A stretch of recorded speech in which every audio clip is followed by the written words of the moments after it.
Sekelompok mahasiswa berjalan menuju ke apartemen, setelah melakukan pesta di kampusnya.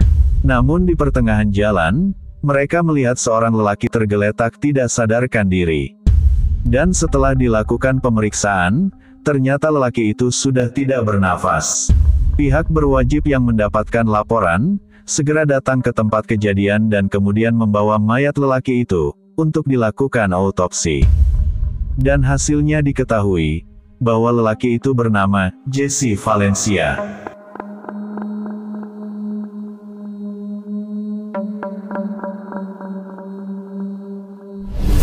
Jesse merupakan seorang lelaki berusia 23 tahun, yang saat ini sedang kuliah jurusan hukum di Universitas Missouri. Ibunya bernama Linda, dan ayahnya bernama Lupe, dan ia memiliki dua adik perempuan yang bernama Rachel dan Maria. Jesse dikenal sebagai pribadi yang semangat, ceria, dan juga pekerja keras. Jesse bekerja paruh waktu di sela-sela waktu luang kuliahnya di sebuah motel, dan ia pun bisa membiayai apartemennya sendiri dari hasil kerja kerasnya. Walaupun Jesse terlahir sebagai pria yang tampan, namun Jesse merupakan seorang pencinta sesama jenis.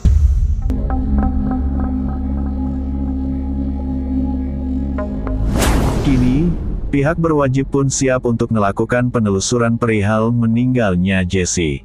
Dari hasil autopsi diketahui, bahwa Jesse meninggal akibat luka tikam di lehernya, dengan menggunakan pisau. Pihak berwajib kemudian memeriksa apartemen Jesse, yang terletak sekitar 1 blok dari tempat mayatnya ditemukan. Pintu apartemen itu sudah terbuka, namun kondisinya masih terlihat rapi dan tidak ada tanda-tanda apapun di sana. Namun di lemari Jesse ditemukan alat kontrasepsi yang sudah terpakai, yang kemudian diuji DNA-nya. Hasil tes mengungkapkan bahwa cairan pria yang ada di alat kontrasepsi itu adalah milik seseorang bernama Ed McDavid.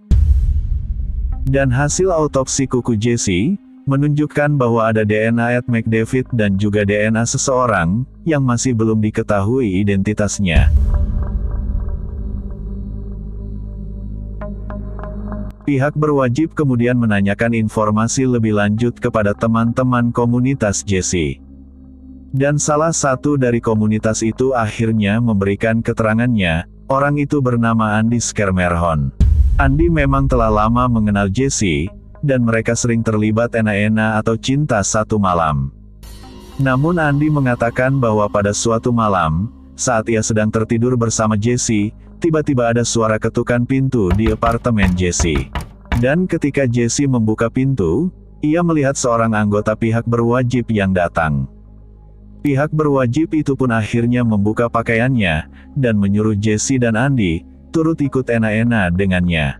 Setelah puas, anggota pihak berwajib itu pun langsung pergi dan berbicara kepada Andy, agar ia tidak mengatakan apapun perihal kejadian itu kepada siapapun. Namun sayangnya, Andy tidak mengetahui nama dari anggota pihak berwajib itu, tapi ia mengenal wajahnya. Dan Andy meyakini, bahwa anggota itu ada di balik lenyapnya Jesse.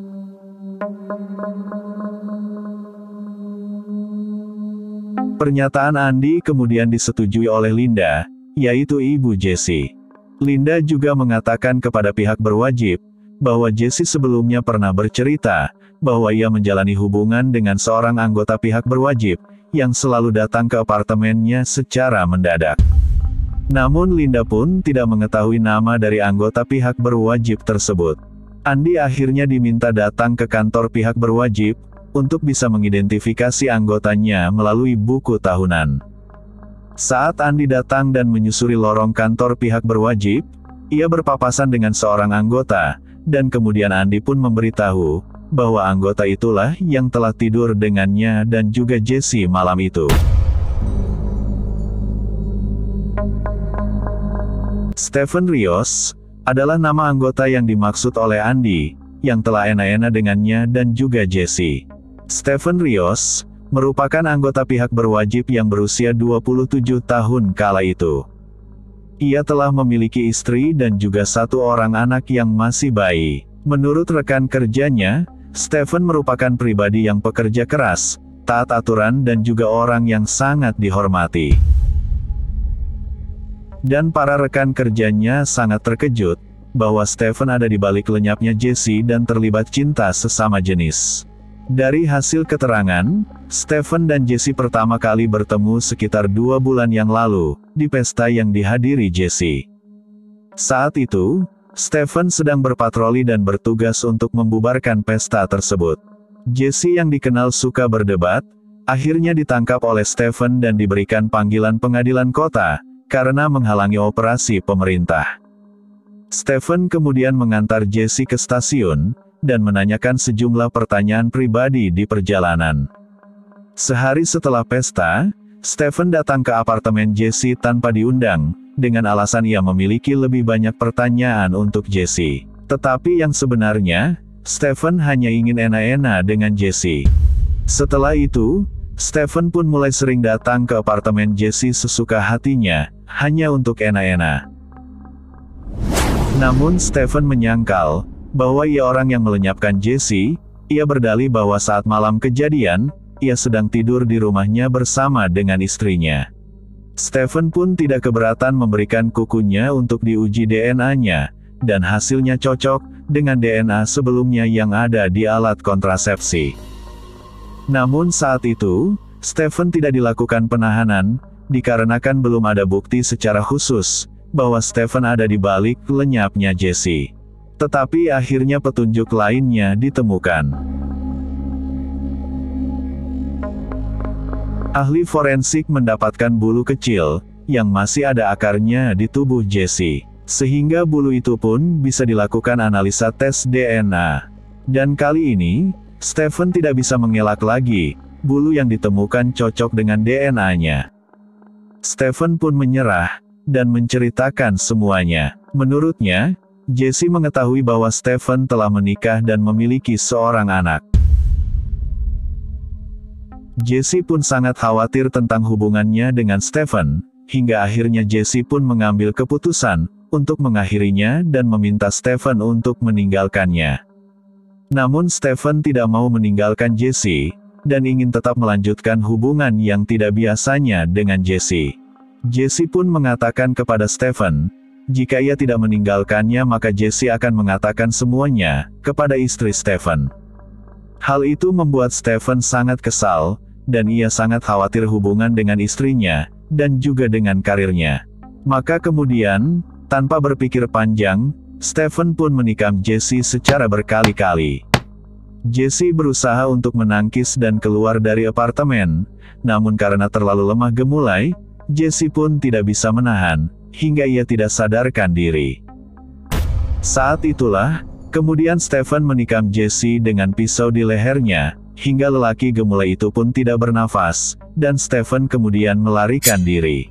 Hingga di pagi hari, mayatnya ditemukan oleh sekelompok mahasiswa, yang telah berpesta di kampusnya.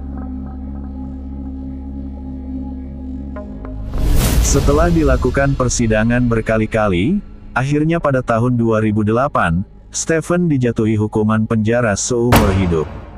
Ia ditempatkan di Lembaga Pemasyarakatan Negara bagian South Dakota di Sioux Falls, Kabupaten Minnehaha. Keluarga dan teman-temannya sangat kehilangan sosok Jesse yang selalu ceria, terutama sang ibu, yang hampir tiap hari menelpon anaknya untuk bercerita. Kini, sang ibu hanya bisa menatap foto Jesse untuk mengobati kerinduannya.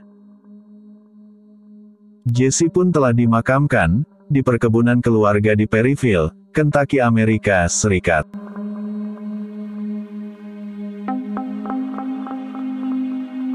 Jika Anda menyukai video ini, silahkan untuk subscribe, like, share dan komen di bawah ini.